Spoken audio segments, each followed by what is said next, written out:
Hello. So the foldable that I'm going to be focusing on today is going to be on the 20th century music. So basically what it is that 20th century music is basically what it is from 1900 to 2000, and it has like this whole big array of music going all the way from like different ensembles, major composers that were progressive and were pretty much what people at their time were thinking was like way ahead, thinking more about the future and everything like that. All the different changes that were going on from like the sounds, and there was like different styles that were being introduced and different instruments that were created and invented for for sounds that no one would have thought of during this entire century that was going on. So for the 20th century music, like it has here from 1900 to 2000, is basically just so many, like I was saying, just so many different things. So with ensembles right here, so you'll have basically 5 different tabs. So what you'll have to do is you'll have to get 3 pieces of paper, and you'll have to try to, as best as possible, or even with a ruler, try to do 1 inch margins between each piece of paper. And then all you have to do is just fold it until it looks like this, where they're all each 1 inch pretty much separated, right? And then if you don't have a stapler, you can just staple it on top if you want. But if you don't, all you have to do is just pretty much do 2, or I guess 4 little tear incisions, right? And then you just get the flap that's in between and just fold it backwards, and there it is. No staples used, and it's pretty much well in place, things like that. So with the first slot, you'll have ensembles, and then you'll have composers, changes, styles, and then instruments. And under each flap, you will have the definitions of not the definitions, some examples of different ensembles, and then different composers, the different changes going on, and then the styles happening, and then finally last, the different few examples of different instruments that were happening. So in the first one, ensembles, you have orchestras, symphonies, small ensembles, machinery, and soloists. Basically, when orchestras were already there, but some orchestras in the 20th century were called to have, like 4 oboes, anywhere between 2 to 4 oboes sometimes, 2 to 4 bassoons.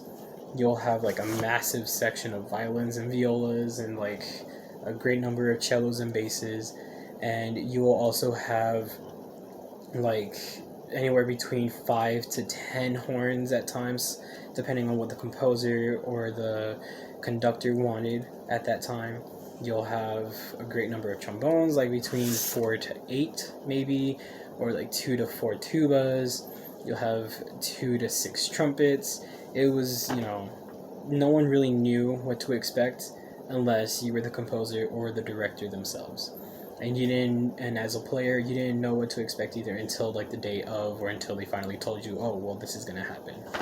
And then with symphony orchestras, that was becoming a bigger thing and everything, with especially in the middle of the 20th century, where it's just like musical compositions that were finally being written and everything like that. Like for instance, John Williams is one, but he's one of those composers, but he's not one on the foldable right now. And you have small ensembles that were becoming more of a thing as well. So you'll have like your duets. It wouldn't only just be between like the same instrument families, like strings, winds, or like you'll have like 2 violins. Sometimes it'd be like a piano and a horn, or you'll have a flute and a horn, a violin with a flute, a tuba with a cello. Any combination was very much possible, especially during this 20th century with so many experimentations happening.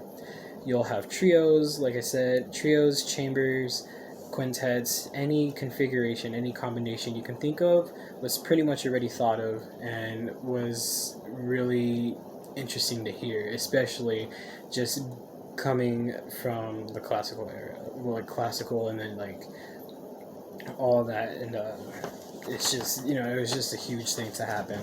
And you have machinery that were introduced into ensembles like electric pianos, amps, synthesizers, recorders, and the list goes on. And then you have different soloists being featured.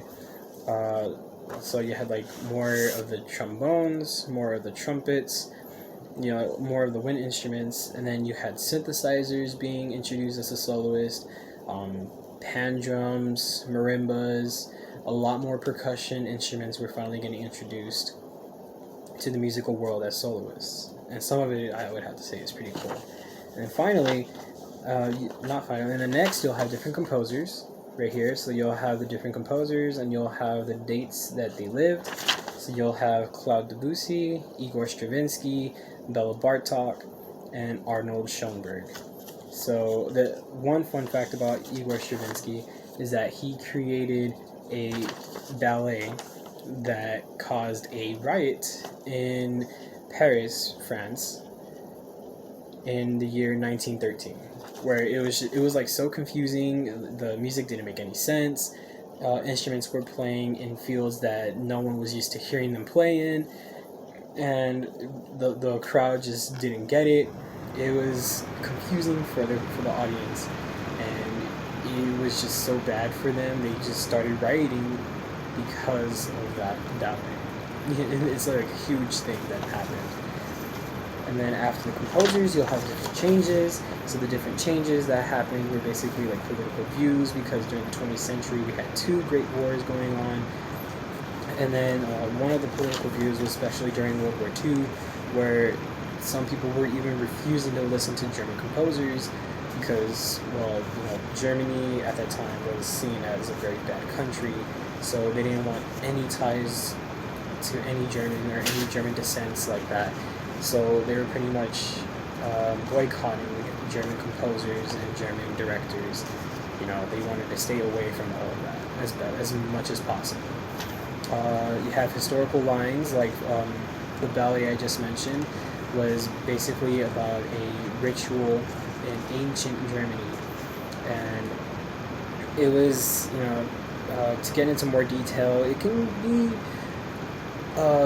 adult content, like I guess rituals, but yeah, it was historical lines were being written into different operas and ballets, and then you have musical audiences, which by this time was a huge array of people from like young to old, middle class, rich, poor, everyone in between, all that. And then you also had different sounds being created with different instruments like the synthesizers, recorders. You also had like different mutes that would be put into the instruments. Just basically like a huge rainbow of sound that can be either like very terrifying or very pleasing. And then you have the different styles underneath changes. So you have styles, and you have the different examples here. So the styles were like experimental, erratic melodies, irregular rhythms, rhythmic freedom, tone and color. So rhythmic freedom basically is it didn't really follow a certain structure. It was, all over the place. It did, some composers wrote it so that it can pretty much do whatever it wanted. It basically had no reason for a conductor. It was like its own little thing. And then after styles, you have the different instruments, which is the very last tab. So I have 4 different instruments written as examples. So pretty much what you have is you have pre-recorded tapes, is that you basically will get someone that records something, and then once they're done recording, they replay it, and then with that recording, sometimes you'll have them do play something completely different, and you'll have those two sounds meshed, and some people thought it was pleasing, someone was just like thought it was a mess. It was basically up to the beholder of those who were hearing it at that time. And then you have, like I was mentioning earlier, you have synthesizers that created different sounds where it would just go up and it was like, woo, depending on the note, you can have different pitches within those notes and everything like that. And then with the synthesizers came with the sound manipulation, which was that sound that I just made earlier. So you can like have so many different manipulations of sound, whether it was to make it flat, sharp, have like the same note being played three times and just been going from loud to soft. And the imagination was wild in this century.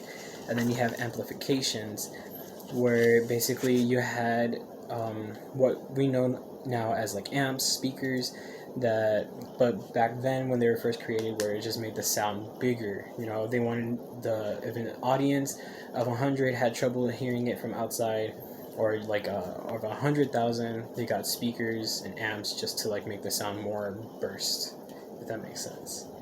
And yeah, it's pretty much my foldable and the different examples and styles and everything like that came along with the 20th century.